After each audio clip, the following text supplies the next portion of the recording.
Hello viewers, I am Front Fox, and this is a new series playing the game UFO Alien Invasion. It's a free game that's online, and you can find it at ufoai.org. And I'll repeat that again, ufoai.org, and it's for free. It's a great game, and I'll be starting this new series by trying to make my way heads or tails of this. It's only been a week since I've started playing, but I've been feeling very confident in my skills in this game. So it's a tactical and strategic top-down kind of play. It reminds me a lot of Final Fantasy Tactics and Fallout Tactics and all the other tactical games that are out there. And if you enjoy those kinds of games, I do recommend getting this one in particular. And that is if you like aliens as well, or hate their guts and wish to kill them all, like I do. Anyways, let's get started. First things first, when you start this game for the first time, you want to go into the options and obviously set up your settings, but one of the more important settings is going to gameplay and changing the actor speed, so slightly higher. This might be a little too slow, but you don't want it at 0, because they move at instantaneous speed then. And that causes a lot of problems while you're playing the game.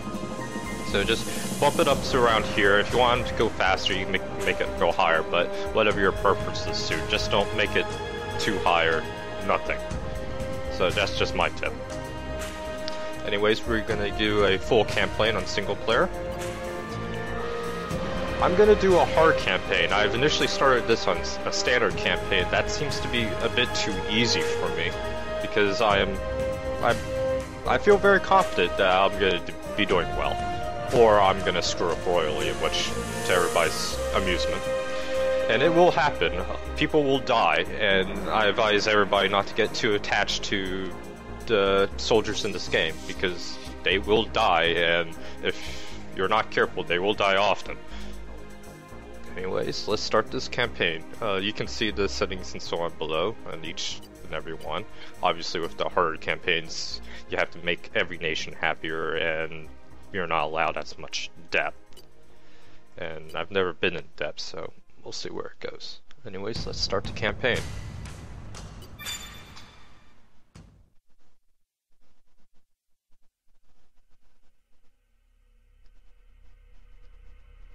It is the year 2084. Earth, never the most stable of places, enjoys a time of relative peace.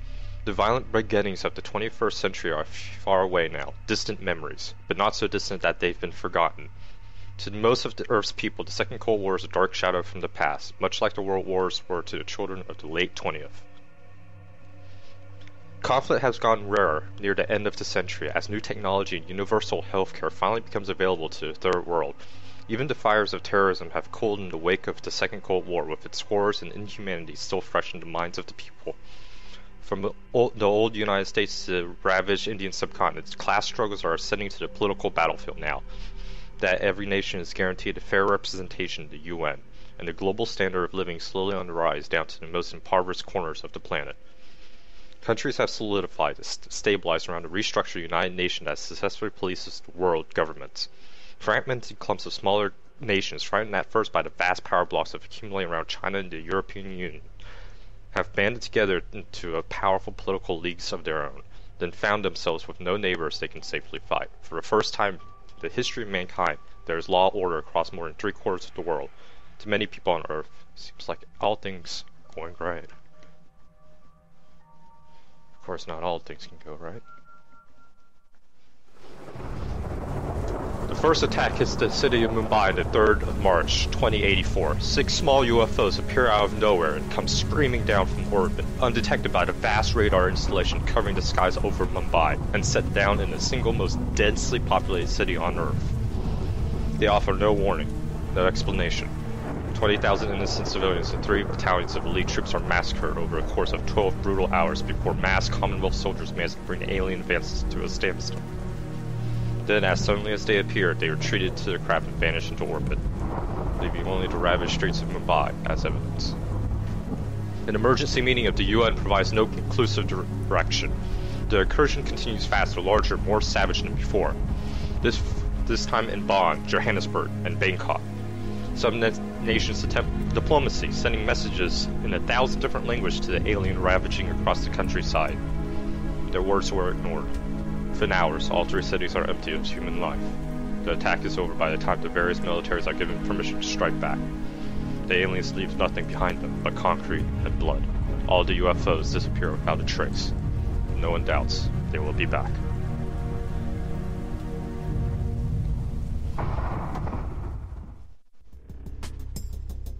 "87 hours after the initial attack of Mumbai, Earth declares war. For 2 weeks, the armies of humanity each tried to fend off the mysterious alien attackers to the best of their ability. They scored precious few successes. Left with only one alternative, the UN takes action. Ancient equipment is dusted off, some of it more than a century old, and the long-defunct anti-extraterrestrial agency of the former United States, Phalanx, is resurrected under a new UN banner, its sworn duty to combat the alien threat and to ensure the survival of the human race at all costs. Funded by all 8 of the political powers and drawing soldiers from the least of the army, Phalanx is the best of best. Earth's first and only line of defense. It cannot afford to fail, because if it does, humanity doesn't stand a chance."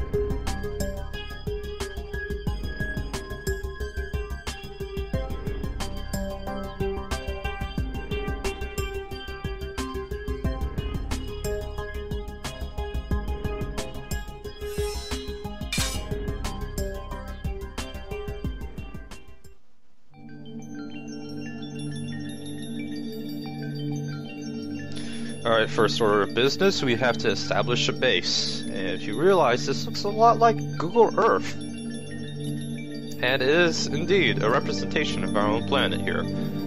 All the nations under different factions. You can see them all here. You can see the boundaries of each factions. And typically you want to build your first base where it's closest to as many factions as possible. Namely, right around here, in Asia.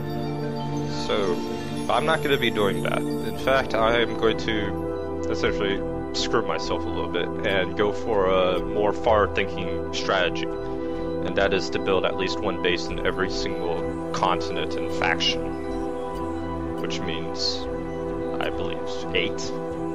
And a hidden 9th one, which not many people will realize it's not truly a faction, but it is still a con. I'll get more to that later. Our first base is going to be established in the United America, and let's get rid of this. And it's very interesting because you get to see all the lights here, and currently it's paused, but the Earth will rotate, and you can see all of its pretty cool effects as it does. Anyways, I am going to establish my first base right around, let's say, here. And let's see, what to name our first base? Well, let's say name it after an actual real base. So, the North American Aerospace Defense Command. And I'm not sure if I have enough for that. Oh, I do. If not many people know what that is actually NORAD. And that's in charge of US military operations, otherwise known as NORTHCOM. Anyways, enough about that because I don't know too much in depth about it.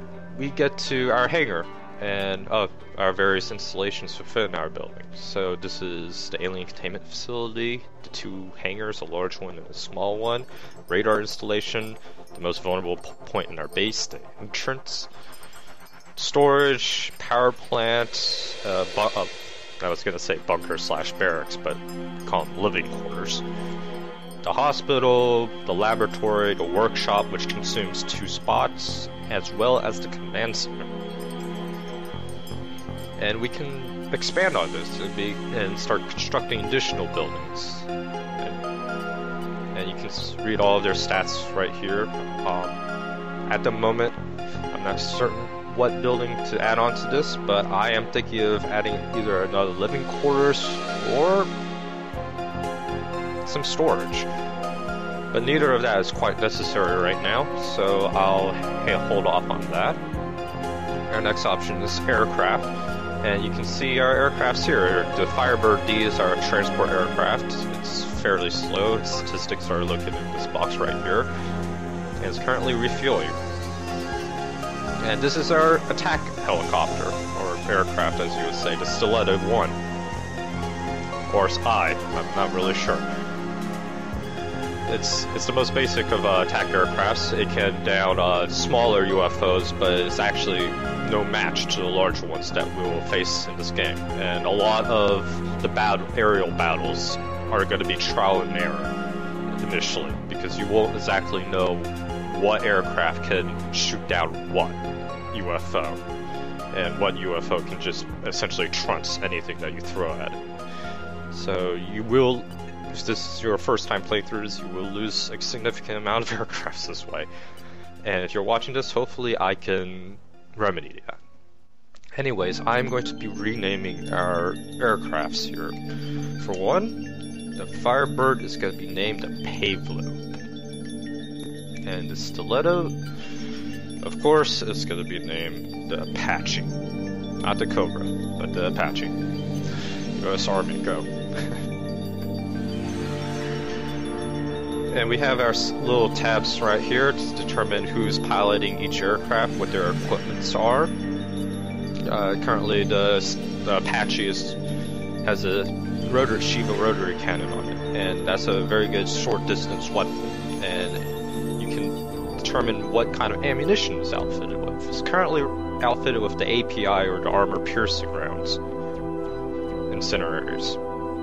And this is actually the best, in my opinion, for this aircraft. Do not touch the HEIs. The HEIs shoot significantly slower, and it's a lot more inaccurate. A lot more being by 10%, but you get the idea. Currently it has two of these, let's see, I believe they're Sparrowhawks. Yes, there are. It has two Sparrowhawk anti-air missiles, and these are the longer distance tracking missiles. To look up the statistics on what your weapon does, you have to go to ammo and select them. And it'll give you how much damage it does, reloading time, and the weapon range. Generally speaking, 2 Sparrowhawks is too many. One too many. And I like variety, so I'll be replacing this Sparrowhawk rack with the rocket pod, because what's a helicopter without having rocket pods? And unfortunately, the rocket pods does have a more significant drawback. It makes your aircraft go slower as opposed to your other weapon systems.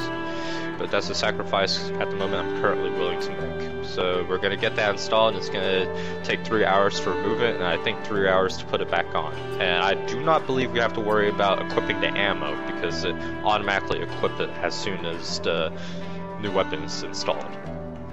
Anyways, let's get to the Pavlo. And the Pavlo is not armed with anything, and I'm tempted to keep it that way, but really, I'm gonna just equip a Sparrowhawk missile rack on it, because why not? At least it can defend itself from being shot down. Some might argue that you should actually put the Shiva rotary cannon on it. Really, it doesn't matter too much if your transport gets attacked. It's sort of screwed unless you can scramble any other fighter to assist it at this moment in the game. But that's all for preference sake. I prefer the Sparrowhawks in this one. People will prefer the rotary cannon. It's all up to you. Anyways, we go to soldiers, and these are the personnel that it initially comes equipped with, and there are 8 of them. And in order to equip your soldiers for battle, you have to do it through the aircraft. There isn't a barracks or anything like that. So, go to equip, and you can see their statistics right here, their specializations and so on. I recommend, whenever you hire somebody, you want them with a decent enough strength. At least around 20 on average. The lower their strength, the less equipment that they carry before it starts affecting their time units. And I'll get more into time units as we get into the game. But anyway, this is going to be our loadout. We have a person with an assault rifle, our soon-to-be team lead, Trivani with the grenade launcher, and the grenade launcher is the most versatile of all weapons that you can have, and by far is going to be the one that will carry you throughout the entire game, from my experience. Is the Swiss Army knife of this game, of all weapons. It can pretty much do anything other than beat your opponent in melee combat, which we'll get to that later. Anyway, she has a pistol for that too, not that it really matters. In fact, we have 2 people with grenade launchers, so this is an interesting setup. It does change depending on who you get in your playthrough of this game. Another individual with an assault rifle,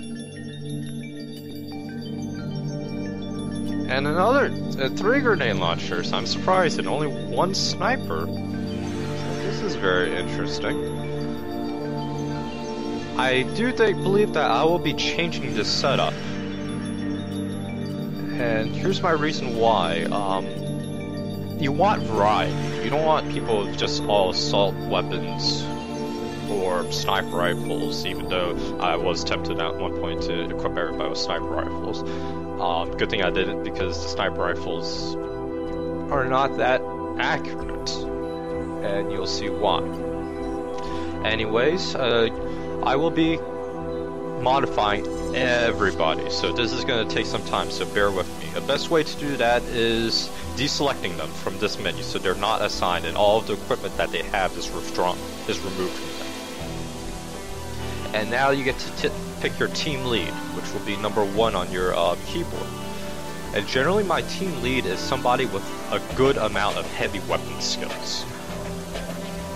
And I'm trying to find that individual. It looks like it's going to be Trivani, but she's also very good with high explosives, so I'm tempted not to do that. Then there's Zai, or Zay, whatever you say. Start out. There's some people with mediocre skills. Not that impressed at all. So it seems that this individual will be our team lead, so I will select her, give her some body armor, some cool shades there, and I will give her the heavy machine gun, or just a machine gun now. This version is the updated version that I'm playing on, so things are slightly different, I can tell. Hopefully it hasn't changed too much, otherwise people will die. Anyways, I'll be giving her the machine gun. The machine gun carries an impressive 100 rounds, and you typically do not need to carry an extra magazine, because 100 rounds is enough for 5 bursts of 20 rounds, which a burst of 20 rounds will kill anything at close range, close to medium range right now. But if you're more savvy, or if you like to send your guys on multiple missions at once without restocking back at base, I do advise putting at least 1 extra mag, even though in all likelihood you'll never use that extra magazine unless you're very liberal in your use of firepower. I'll be giving her a medical kit, of course an ARA goggle. Some people like sidearms. I personally do not like very many sidearms, and that is because, first off, this weapon is more than enough at close range, and I do actually prefer the machine gun at closer ranges, so I won't be doing that. What I will be giving her is a few fragmentation grenades, a flashbang, smoke grenade, and I believe that's pretty much it for right now. As you can see that we have 2 additional slots here. I can always throw on some extra smoke grenades and whatnot, but I don't think that will be necessary. And she's pretty much outfitted for now. So we go back out, and our secondary individual is going to be our sniper. And it looks like it's going to be Schroeder here, unless somebody else beats him, in which she does.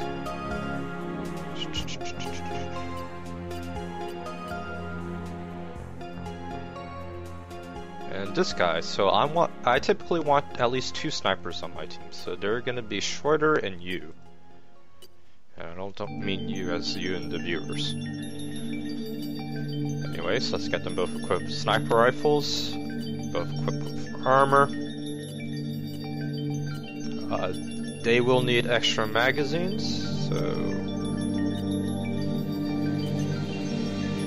at most, or at the very least, you want to equip them with 1 additional magazine. At most, probably 2 additional more, but I typically equip them with just 2 extras. So that fills up the belt, and of course they will be holding medkits. If you want to keep your troops alive, be very liberal on your uses of medkits, and if they are hurt, retreat them, because in all likelihood they will get hurt again, and second time around is a lot more deadlier than first time around. Anyways, let's give them some grenades and some smoke, because if they get caught in a bad scenario, you will want them to retreat. Yet again, I won't be giving these any sidearms, because the sniper rifle themselves are very accurate at closer ranges and do significantly large amounts of damage at close ranges as well. So, that's going to be that. Now that we have those 2 equipped, our next individual is going to be our high explosive, or our grenadier. Want this person to be, doesn't necessarily need to be too accurate, but with enough skills and high explosive to make it count. So it's gonna be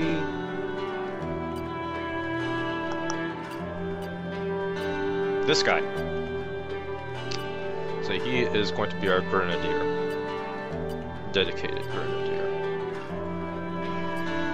And sometimes, depending on how often you like your grenadier, how often the placement of him, and your willingness to put him in harm's way, will determine how much rounds that you'll end up using.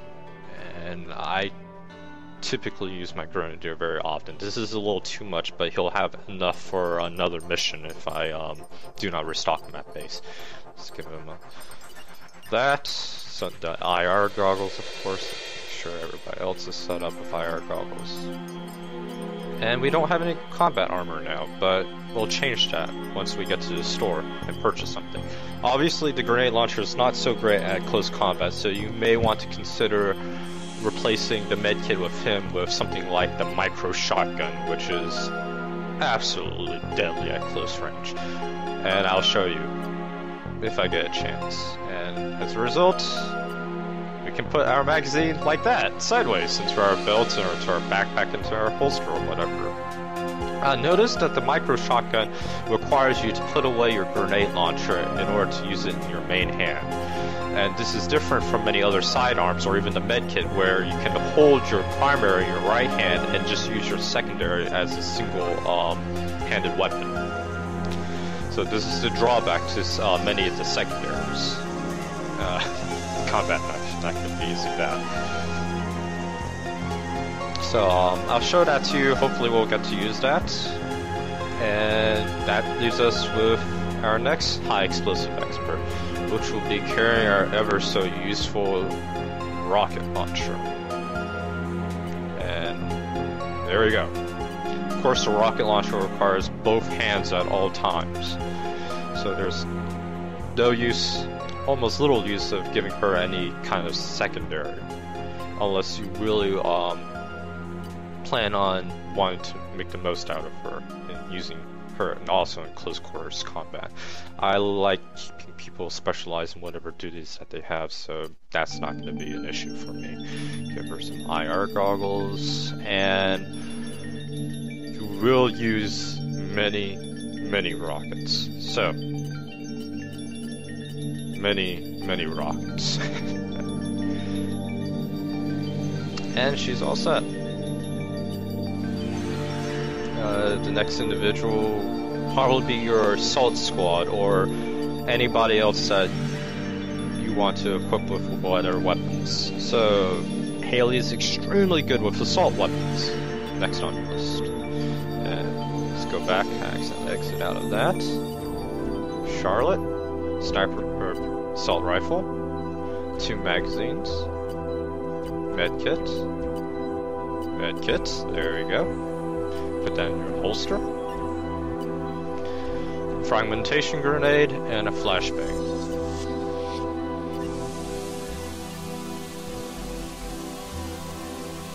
And then we have the last 2. Whatever specialization they have, you want to take full advantage of that. So this other individual is also good with sniper rifles.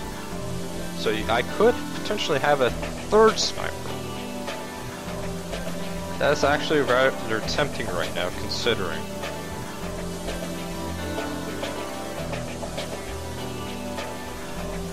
And this individual is pretty good with both close combat, heavy weapons, and thirdly, assault.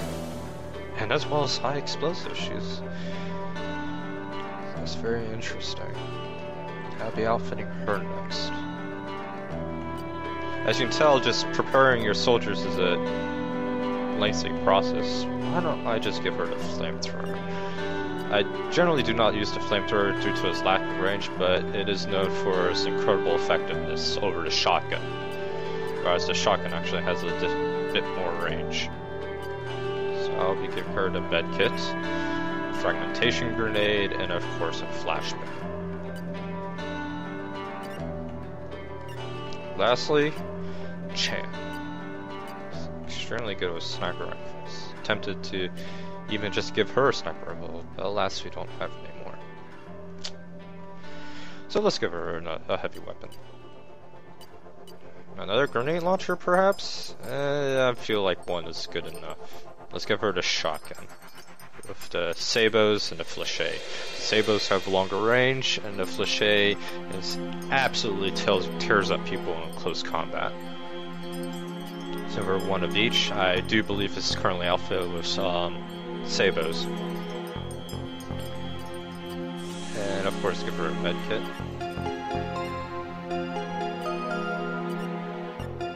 And a flashbang. Okay, next on the list, after that lengthy thing of outfitting our soldiers, we will be equipping, buying, purchasing items for them. First order of business, equip everybody with armor, combat armor. Significantly increases their chance of survival.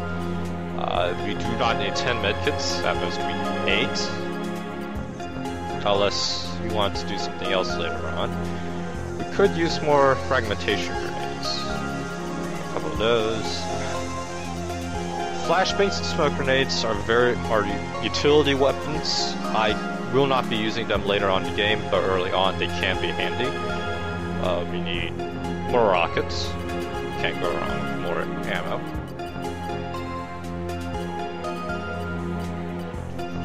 We will need more high explosives. Ah, the flechet rounds. Let's buy 3 of those. Those will turn your grenade launcher into a close combat specialist, with essentially using shotgun rounds for close range. Only they do significantly much more damage. And a couple more sniper rifle mags. You can also purchase other things over here. We can purchase another aircraft if we had a hangar for it, as well as an anti-air missile launcher system, which we do not need, and to me is completely worthless right now. Another thing that I will purchase is this targeting computer, and the Raven ACM unit. And hell, let's buy a second targeting computer. And what we'll be doing with those is outfitting our Apache with them. Under items, there's 2 slots. Naturally, the targeting computer will increase its accuracy, and you will want your aircraft to be as accurate, attack aircraft as accurate as possible. You do not want them to miss, because that increases the likelihood that they will run out of ammo before destroying their target. And in all likelihood, their target is going to have more than enough ammunition to take them down before they turn to base. And the Raven ACM unit will go on our payload to increase its survivability if it ever gets attacked. It's the fuel pod, not really worth it for me, but it can if whatever operation is outside your range. I will not be equipping that since it does minimize speed, and when an alien attack happens, speed is of the essence.